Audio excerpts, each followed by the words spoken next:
तेनालीराम और मुल्ला नसरुद्दीन दो अलग अलग जगहों के मशहूर और चतुर व्यक्तित्व थे। एक दिन ऐसा हुआ कि दोनों का आमना सामना हुआ। ये घटना न केवल हास्यास्पद थी, बल्कि इससे उनकी बुद्धिमत्ता और हाजिर जवाबी की झलक भी मिली। ये कहानी तब शुरू हुई जब विजयनगर के राजा कृष्णदेवराय को ये खबर मिली कि मुल्ला नसरुद्दीन उनके राज्य में आए हैं।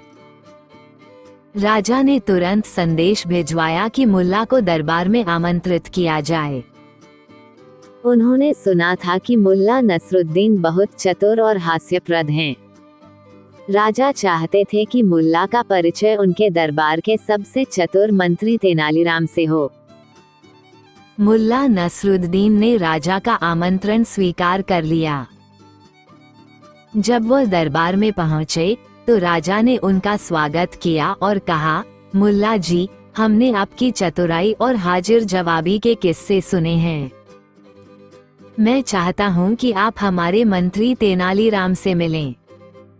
राजा ने एक मुस्कुराहट के साथ कहा, हमारे दरबार में तेनालीराम को हराना आसान नहीं है, लेकिन अगर आप दोनों के बीच कोई चुनौती हो तो ये देखना बहुत रोचक होगा।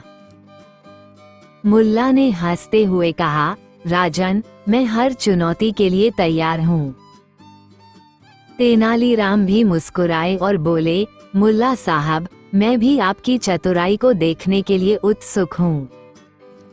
राजा ने घोषणा की, आप दोनों को एक दूसरे से सवाल पूछने होंगे। जो सवाल का जवाब नहीं दे पाएगा उसे हार माननी होगी। मुल्ला नसरुद्दीन ने पहले तेनालीराम से सवाल पूछा। उन्होंने पूछा, तेनाली जी, बताइए, ऐसा कौन सा पक्षी है जो बिना पंखों के उड़ सकता है? तेनालीराम ने बिना किसी देरी के जवाब दिया, वो पक्षी हमारी कल्पना का है।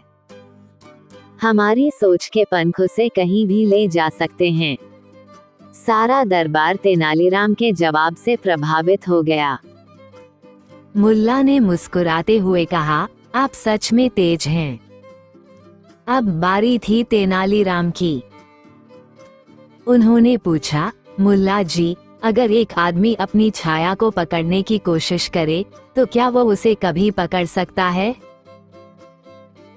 मुल्ला ने बिना सोचे जवाब दिया, जरूर पकड़ सकता है, अगर वो खुद अपने ऊपर एक दीपक रख ले और छाया अपने हाथ पर गिरा ले। तेनालीराम ने हंसते हुए कहा, आपसे बचना सच में मुश्किल है। अब चुनौती और कठिन हो गई।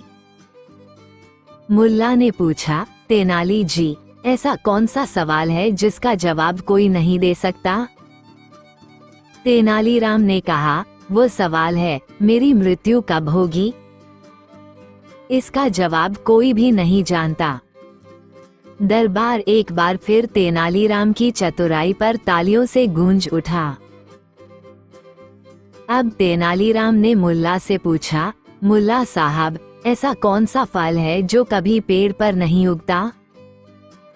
मुल्ला ने कुछ देर सोचा और फिर बोले, वो फल है मीठी बातें। ये केवल मनुष्यों के व्यवहार में उगता है। तेनालीराम और मुल्ला दोनों एक दूसरे की चतुराई से बेहद प्रभावित हुए। तीसरे दौर के बाद राजा कृष्णदेवराय ने कहा, आप दोनों ही समान रूप से चतुर हैं। मुझे ये देखकर खुशी हुई कि दो बुद्धिमान लोग एक दूसरे के साथ सम्मान से पेश आते हैं। मुल्ला ने तेनालीराम से कहा, तेनाली जी, मैं आपकी बुद्धिमत्ता से बेहद प्रभावित हूँ। हमें मित्र बनना चाहिए। तेनालीराम ने मुस्कुराते हुए कहा, मुल्ला साहब, मुझे भी ऐसा ही लगता है। जब चतुर दिमाग साथ आते हैं तो केवल नई कहानियां और समझदारी ही पैदा होती है।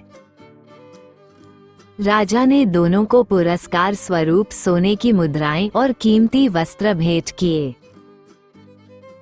ये कहानी हमें सिखाती है कि बुद्धिमत्ता और चतुराई से न केवल समस्याओं का हल किया जा सकता है, बल्कि मित्रता और सम्मान भी पाया जा सकता है। तेनालीराम और मुल्ला नसरुद्दीन की यह पहली मुलाकात उनकी मित्रता और हास्य की अद्भुत मिसाल बन गई।